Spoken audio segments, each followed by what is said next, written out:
बिस्मिल्लाहिर्रहमानिर्रहीम। अस्सलाम वालेकुम। आप देख रहे हैं एम्प्लॉयज़ टीवी। जी, आज की एक बड़ी ब्रेकिंग न्यूज़ आपके साथ शेयर करूंगा। सरकारी मुलाजमीन और पेंशन के हवाले से एक नई अपडेट रज़ा कराना पेंशन के हवाले से 16 अप्रैल को ये नोटिफिकेशन फिनांस डिवीज़न की तरफ से जारी किया गया। अच्छा, इस नोटिफिकेशन के बारे में आपको बताता चलूँ कि इसमें जो सबसे पहली बात की गई वो ये थी कि तमाम गवर्नमेंट मुलाजमीन का राइट है, यानी कि उनको ये हक हासिल है वो 25 साल के बाद रज़ा कराना तौर पर रिटायरमेंट ले सकते हैं 3 माह कबल। लेकिन उसमें कुछ शर्तें, टर्म एंड कंडीशन रखी हैं। एक तो उन्होंने ये रखी है कि 3 माह कबल रिटायरमेंट एप्लीकेशन और उसकी जो डेट है वो उसमें मेंशन आप करेंगे और 3 महीने पहले आपने ये एप्लीकेशन जमा करवानी होगी। इस हवाले से बताता चलूँ कि पंजाब और केपी में ये 25 वाला जो 25 साल के बाद आप रिटायरमेंट नहीं ले सकते, उसमें उन्होंने कहा कि 25 साल के बाद आप रिटायरमेंट ले सकते हैं, लेकिन उन्होंने कदगल लगाई है 55 वाली कि आपकी उम्र भी उसके साथ 55 साल होनी चाहिए। इस तरीके से अब फेडरल डिपार्टमेंट की तरफ से ये एक बड़ा वाज़ेह नोटिफिकेशन आज जारी कर दिया गया, जिसमें उन्होंने कहा कि 25 साल के बाद उन्होंने बल्कि रूल्स का हवाला दिया 90, 75 और 65 के कि उसके हवाले से आप ले सकते हैं रिटायरमेंट 25 साल की सर्विस के बाद, चाहे आपकी उम्र कितनी भी हो।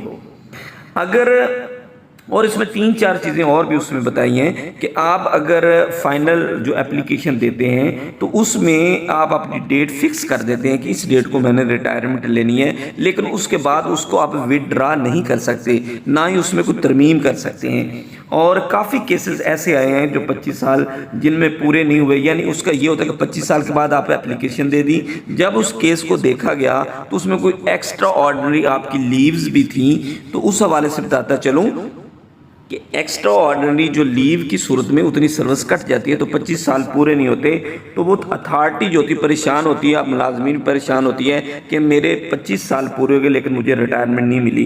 तो इस हवाले से वो अगर कहते हैं कोई आपका नुकसान होता है तो इंक्वायरी में हर किस्म का जो नुकसान है वो पूरा किया जा सकता है। तो 3 माह कबल इसलिए एप्लीकेशन मांगी जाती है कि उसमें कोई अबहाम होता है या उसमें कोई ऐसी चीज़ होती है या सर्विस पूरी नहीं होती है या एक्स्ट्रा ऑर्डिनरी आपने कोई छुट्टी ली होती है, तो वो पूरी करने के बाद उसमें जो चीज़ें होती हैं कम होती हैं उसको पूरा किया जा सकता है। तो आज का ये बड़ा वाज़ेह एक लेटर था जिसमें उन्होंने ये सारा कुछ बता दिया कि आप किस तरीके से रिटायरमेंट ले सकते हैं। अच्छा, बाकी हम बात करेंगे पेंशन इस्लाहात के बारे में। डिसकंटिन्यू रिस्टोरेशन के बारे में सुना जा रहा है कि उसको जो डिसकंटिन्यू किया जा रहा है, ये हुकूमत की सबसे बड़ी गलती होगी, ये ऐसे नहीं किया जा सकता। इससे पहले 2001 में इसको ऐसे किया गया था, फिर 2015 में सुप्रीम कोर्ट ने ऑर्डर जारी किए और उसको वापस कर दिया गया। और इस तरह अब ये एक बड़ा और जो एक बड़ी एक और इम्पॉर्टेंट किस्म की खबर चल रही है कि 10 साल के बाद फैमिली पेंशन जो है उसको सिर्फ 10 साल तक महदूद कर दिया जाएगा। यानी एक बंदा रिटायरमेंट पे जाता है, उसकी बेवा को तो ताहयात मिल सकती जब तक वो जिंदा है, उसके बेवा फौत होने के बाद उसकी जो फैमिली उसको 10 साल तक जो है पेंशन मिलेगी। इसको भी सुप्रीम कोर्ट उड़ा के रख देगी। आप ज़हन में रखें कि अगर ये केसेस चले जाते हैं सुप्रीम कोर्ट में तो ये ख़त्म हो जाएंगे। तो आज की ये बड़ी अपडेट थी, जो नया आज की जो नोटिफिकेशन था, इस हवाले से रेस्टोरेशन भी नहीं होगी, ये भी बिल्कुल ख़त्म हो जाएगी। अगर दोबारा होती है कि रेस्टोरेशन जो है वो उसको ख़त्म किया जाए, वो रेस्टोरेशन वाला भी केस उठ जाएगा। वो इंशाल्लाह रेस्टोरेशन भी सरकारी मुलाजमीन की रहेगी और उसके साथ साथ 10 साल जो कदगन लगाएगी वो भी रहेगी। तो ये आज का जो नोटिफिकेशन है। Thanks for watching. अपना ख्याल रखिए। अल्लाह।